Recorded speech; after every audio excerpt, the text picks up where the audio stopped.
Buenos días, mi nombre es Isabel Risa y os doy la bienvenida a la bibliotecaria de Miskatonic.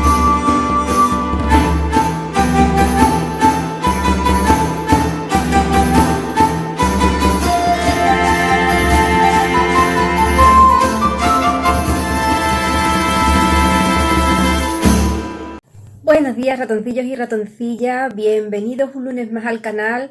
Gracias a los nuevos suscriptores, a los que siempre estáis ahí, a los que me dejáis los likes, los comentarios y hacéis la visualización completa del vídeo. Muchísimas gracias.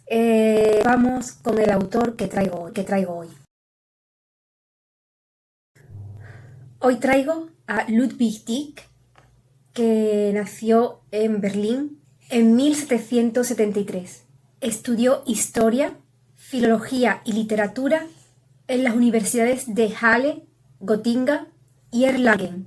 Cuando volvió a Berlín, comenzó a escribir novelas e incluso tuvo una gran amistad con Novalis, el escritor Novalis, de quien llegó a ser el editor. Fue uno de los grandes impulsores del romanticismo alemán y en 1805 se dedicó a buscar en la Biblioteca del Vaticano manuscritos de literatura medieval alemana. Estudió a Shakespeare y tradujo en 4 volúmenes El Quijote. Al igual que pasó con muchos otros, se dedicó a recopilar leyendas alemanas y no a reescribirlas, pero sí a dejarlas por escrito, dándole su propio toque romántico. Se le ha atribuido uno de los mejores relatos vampíricos de la historia, que es No despertéis a los muertos, aunque en realidad la obra es del autor Ernst Raupach y falleció en Berlín en 1853. Nos vamos con la obra que traigo suya hoy. Bueno, pues hoy traigo de Runenberg, que es La montaña de las runas y otros cuentos maravillosos, entre paréntesis, bueno, tengo aquí el libro, entre paréntesis, los más hermosos relatos románticos, del romanticismo. Que no románticos, no, hay cosas de amor, pero no se hace referencia a esa clase de romanticismo. Son una serie de cuentos donde la magia, la naturaleza y las fuerzas incontrolables, magnéticas, desconocidas e incomprensibles se entrelazan hasta introducir al lector en un mundo imposible de aventuras, de emociones, de magia y de hechizos. Algunos son los relatos que traen. Lo tengo aquí atrás, un segundo, aquí.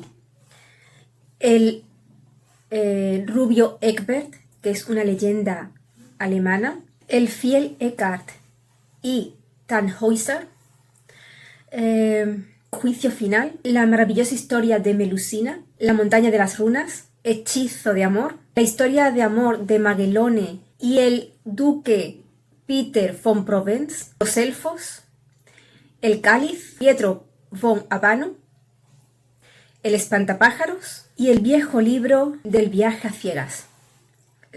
Así es como lo he traducido, el último. Nos vamos con mi opinión. Bueno, a ver, pues cuando estaba estudiando alemán, me mandaron a leer La montaña de las runas. Este librito que tengo aquí es un cuentecito. Y me quedé prendada de él porque es un cuento de hadas muy oscuro, enigmático, muy alejado de lo que son las hadas ahora muy edulcoradas y precisamente me atrapó por eso. Tengo que decir que las explicaciones lógicas en esta historia o en estos relatos no deben ser buscadas, porque la magia, como su nombre indica, no tiene lógica, o al menos no tiene la lógica como la que nuestro encorsetamiento mental y realista tiende a entender. Me lo mandaron leer en el 3er año, creo, y claro, cuando yo lo vi, tiene ejercicios, trae dibujitos, trae fotos de cuadros como cuadros de Turner, de Caspar David Friedrich, trae estas ilustraciones también tan oscuras de Iván Kanu. Y la verdad es que al verlo así, pues pensaba que era una versión resumida de una novela más larga.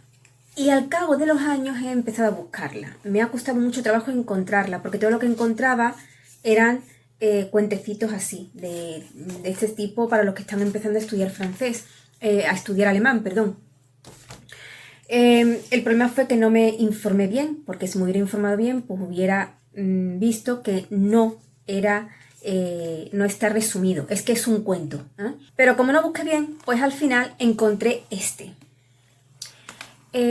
Además yo lo quería en alemán, y menos mal que lo busqué en alemán, porque no se encuentra en español, al menos yo no lo he encontrado. No sé si es que tampoco me he dedicado mucho tiempo a buscarlo en español, porque lo quería en alemán, pero creo que es difícil de encontrar en español. Esta edición que encontré, que la estáis viendo por aquí, deja mucho que desear. A ver, los relatos de Tieck son difíciles de encontrar incluso en alemán, en internet, que es por donde yo he buscado, porque en las librerías que hay aquí de idiomas no lo encuentro. Entonces, bueno, encontré esta edición y me hizo ilusión, la compré, vi que venía La montaña de las runas, vi que venían otros relatos, digo, bueno, pues está bien. ¿Qué ocurrió? Que cuando llegó a mi casa me di cuenta que se parecía mucho a Saramago. ¿Os acordáis del libro de Saramago que presenté? Pues este es muy parecido. Sí respeta los signos de puntuación, pero no los respeta cuando hablan los personajes. Quiere decir que muchas veces se está leyendo un párrafo y de repente el personaje empieza a hablar y no hay nada que marque que el personaje habla, con lo cual se hace muy denso. Además, Tieck se caracteriza por tener un estilo muy caótico escribiendo, para lo que era la época. No es el tipo de caos que podemos encontrarnos con Kerouac, por ejemplo, pero sí es bastante caótico y además hay otra inconveniencia, y es que estos relatos están escritos en un alemán antiguo, con lo cual hay palabras que ni siquiera he podido encontrar en diccionarios, porque son palabras muy arcaicas, en desuso, o bien que están escritas de una manera distinta a cómo se escribe hoy en día. Con lo cual he tardado muchísimo en leer este libro, mucho. He tardado más de un mes en leerlo. Además, bueno, fijaros la letra, es súper pequeña. Y son 369 páginas. He llegado a tal punto, me agobié tanto, porque es verdad que yo tengo el alemán bastante oxidado, porque yo casi siempre hablo en inglés con los clientes. Entonces tengo el alemán bastante oxidado. Yo leo en alemán para que no se me olvide el vocabulario, para no perder lo poquito que ya me queda. ¿Qué ocurre? Que, claro, yo no había leído nada de Tieck, aparte de este libro que sí viene. Lo único que tiene este libro diferente al que me he comprado es que este libro, este relato, no está resumido, pero sí está escrito con vocabulario y con las palabras actuales, como se escriben hoy en día, y con vocabulario actual, con lo cual me fue mucho más fácil de leer. Pero hay otras historias en las que me he comprado nuevo que ha sido imposible, de tal forma que hay veces que yo no sabía si me estaba enterando bien de lo que era la historia. Aparte del estilo caótico de Tieck, que lo mismo llevas media historia leída y hasta que no llegas a cierto punto no te estás enterando bien de lo que estás leyendo, pero ya llega un momento en que yo no tenía paciencia para terminar la historia, entonces recurría muchas veces a la IA para ver si me había enterado bien de lo que estaba leyendo. ¿Qué ocurre? Que incluso la IA, que no me gusta acudir a ella, pero esta vez he tenido que acudir porque no encontraba ningún resumen, ninguna explicación de los relatos en las búsquedas normales de Google, de Internet, pues incluso la IA me daba, por ejemplo, del espantapájaros, dos versiones distintas que yo creo que son de autores distintos. Y yo no sabía con cuál quedarme, la verdad. Ha sido una lectura un poco caótica. Es que apenas hay documentación sobre estas historias en Internet. O yo no sé buscar porque me he vuelto medio lela, o algo pasa aquí. Porque he entrado incluso en páginas de universidades para ver si tenían en sus bases de datos documentación para que estuviera abierta al público, que fuera pública, sobre este autor y no he encontrado nada. Y es que esta lectura me ha frustrado porque es verdad que cuando yo empiezo con el alemán, de cualquier novela, las primeras páginas sí tengo que rellenarlas más con escrito, con apuntes y tal, mirar más en el diccionario, pero al cabo de unas cuantas páginas, de 5 o 6 páginas, ya le cojo el ritmo y ya no tengo que estar mirando continuamente. Pero este libro ha sido continuamente mirando y echando mano del diccionario, y no solamente del diccionario, como digo, también con búsquedas en internet. A esto también hay que añadir, eso es lo que me ha costado menos trabajo, pero también para un lector que se encuentre por primera vez con TIC y que no tenga, a ver, si encuentra TIC, yo creo que tiene ya un recorrido cultural literario grande, pero en el caso de que no, puede que le resulte también difícil, porque TIC tiene una cultura amplísima y habla como si el lector supiera de qué está hablando. Además, hay cuentos que son súper pesados porque de lo que tratan es de discusiones sobre literatura, sobre estilos, entre los propios personajes, como por ejemplo pasa en El espantapájaros, que me recordó muchísimo al Caballero de las Botas Azules de Rosalía de Castro. Ocurre que aquí, cuando yo leía a TIC, por ejemplo, El rubio Egbert, o La historia de Melusina, o por ejemplo el fiel Eckhart y Tannhäuser, a mí se me removía algo dentro. ¿Por qué? Pues porque hay autores como nuestro español Bécquer, que ha sido muy denostado porque se le ha dicho que él no inventó prácticamente nada, que por ejemplo sus historias, sus leyendas, son leyendas que cogía de sitios que iba visitando y que él reescribía con sus propias palabras.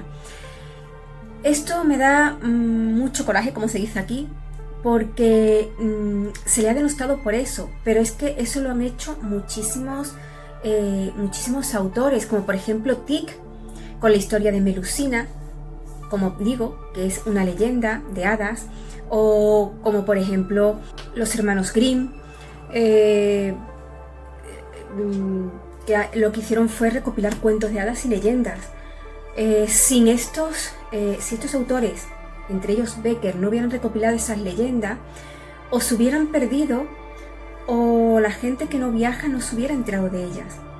Entonces, vuelvo a decir, los españoles no sabemos poner en valor lo nuestro. Entre los cuentos me gustaría destacar Pietro de Abano, basado en un personaje real que fue perseguido por la Inquisición por sus teorías y trabajos. Pietro Abano podría ser en la historia la metáfora sobre la vida de los famosos, o de la gente rica, o de la gente que ostentan grandes cargos de poder, que son adorados por fans, por seguidores, apoyados incondicionalmente, subidos a pedestales, donde se vuelven intocables, hasta que se les cae la careta y son abandonados y juzgados. Esto lo estamos viviendo con nombres en la lista Epstein, y lo vemos continuamente con famosos que dan clases de moral y de repente se sabe algo de su vida privada y nos damos cuenta de la hipocresía que esconden. Especialmente esto se da en gente que da lecciones de moral y sobre ecología, y son los primeros que se saltan sus principios morales. Aunque tengo que decir que leyendo la vida de Pietro Abano, creo que habría que hacerle justicia a este hombre, porque estoy convencida al 99,9% de que solo fue perseguido porque en aquella época no se podía pensar distinto y por lo tanto fue víctima de injusticias. Cuando la Inquisición está metida por medio, como le pasa a Lais o como pasa con Palestina, siempre sé de qué lado ponerme, porque es muy fácil tomar partido teniendo a esa chusma enfrente. Después hay historias súper bonitas, como es la historia de amor de Maguelone y el duque Peter von Provence, o como la historia maravillosa de Melusina, que me encantó. El hechizo de amor es una historia súper oscura, muy trágica. y me encantó Los elfos. Es la que más, creo que es la que más me ha gustado, aparte de La montaña de las runas. Mirad, a Tieck, si podéis encontrar, si leéis en alemán podéis encontrar este libro, o incluso si lo encontráis en español va a ser más fácil que lo entendáis seguro. A Tieck, como digo, hay que leerlo por su gran cultura y por su alma oscura, sensible y mágica que deja en todas sus historias. Ratoncillos, esta es mi recomendación de este lunes. Nos vemos aquí el lunes que viene. Sed muy felices y leed todo lo que podáis.